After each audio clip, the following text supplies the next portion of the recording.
Welcome, listeners, to the Restricted Handling Daily Intel Briefs What's Coming Up Next Week in the World podcast. This is your orientation for the week ahead, covering Sunday, July 12th through Saturday, July 18th, 2026, Pacific Time. The week kicks off Sunday, July 12th through Monday, July 13th, with the final phase of the China-Russia Joint Sea 2026 naval exercises near Qingdao. The Chinese and Russian navies have been conducting maritime drills focused on coordination and interoperability, with Russian Pacific Fleet assets participating alongside the PLA Navy. The Kremlin will almost certainly continue the familiar messaging. This is about stability, cooperation, and absolutely not directed at anyone else. That is the diplomatic equivalent of someone walking into a room wearing sunglasses indoors and saying, No, I'm not trying to look cool." The real takeaway is that Beijing and Moscow continue to show they can organize military activity together, especially in maritime domains. On Monday, July 13th, Europe takes center stage with the EU Foreign Affairs Council in Brussels. Foreign ministers will discuss some of the biggest files on the board, including Russia's war against Ukraine, the Middle East, Iran, Lebanon, and broader regional security issues. Ukrainian Foreign Minister Andriy Sybiha is expected to participate in discussions related to Ukraine. The expectation here is continuity. European officials are likely to reinforce existing positions rather than unveil a dramatic policy shift. But these meetings matter because they show where European consensus is holding and where cracks may be emerging. The Middle East remains another major focus area on Tuesday, July 14th. With the UN Security Council addressing the Red Sea and Houthi maritime attacks framework connected to Resolution 2722. Expect familiar arguments. Western members emphasizing freedom of navigation and attacks on commercial shipping, while Russia and China continue pushing language focused on broader regional causes and criticizing Western military actions.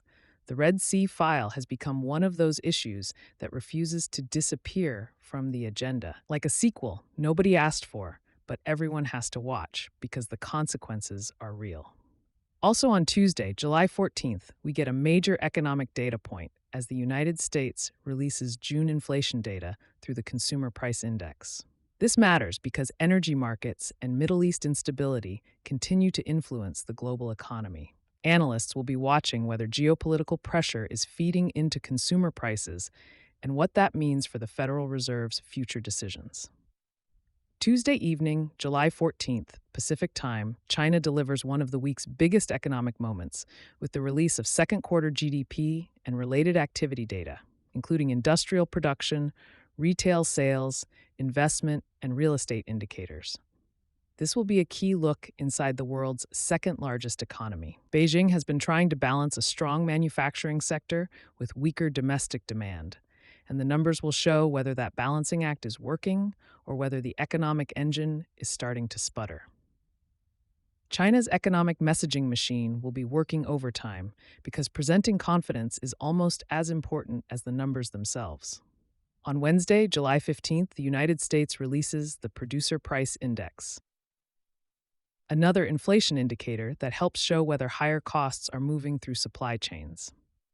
Thursday, July 16th, brings U.S. retail sales data, another important look at consumer strength.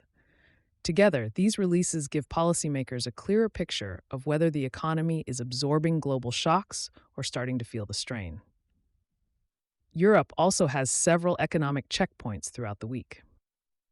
On Tuesday, July 14th, Eurostat releases industrial production data. Also, on Thursday, Eurostat releases international trade data. These are especially relevant as Europe continues dealing with energy security concerns, China trade tensions, and the long-term challenge of sustaining support for Ukraine while strengthening its own defense industrial base. On Friday, July 17th, Eurostat releases final inflation numbers for the euro area. This is an important checkpoint for European policymakers as they continue managing energy price effects and broader economic uncertainty. Also on Friday, July 17th, the world marks the anniversary of the downing of Malaysia Airlines flight MH17 over eastern Ukraine in 2014. The anniversary remains a significant moment for Ukraine and its partners, with renewed attention on accountability and the broader history of Russia's involvement in the conflict. For the watch list, keep an eye on several areas. First, whether China and Russia extend their maritime cooperation beyond the scheduled naval drills into additional patrol activity. Second, whether the EU Foreign Affairs Council produces stronger language on Ukraine, Iran, or Middle East policy. Third, whether Red Sea security developments force additional diplomatic or military responses. And finally, the U.S.-Iran situation remains something to monitor closely because any change involving Iran, energy markets, or the Strait of Hormuz could quickly reshape the global security and economic picture. That's the week ahead. Thanks for listening. If this episode was useful, take a second to leave a review or drop a comment. It makes a real difference in getting this in front of the right audience. We also publish a daily intel brief on Substack at restrictedhandling.substack.com with deeper coverage on Russia, China, Iran, the Middle East, and the DPRK. Have a great rest of your day.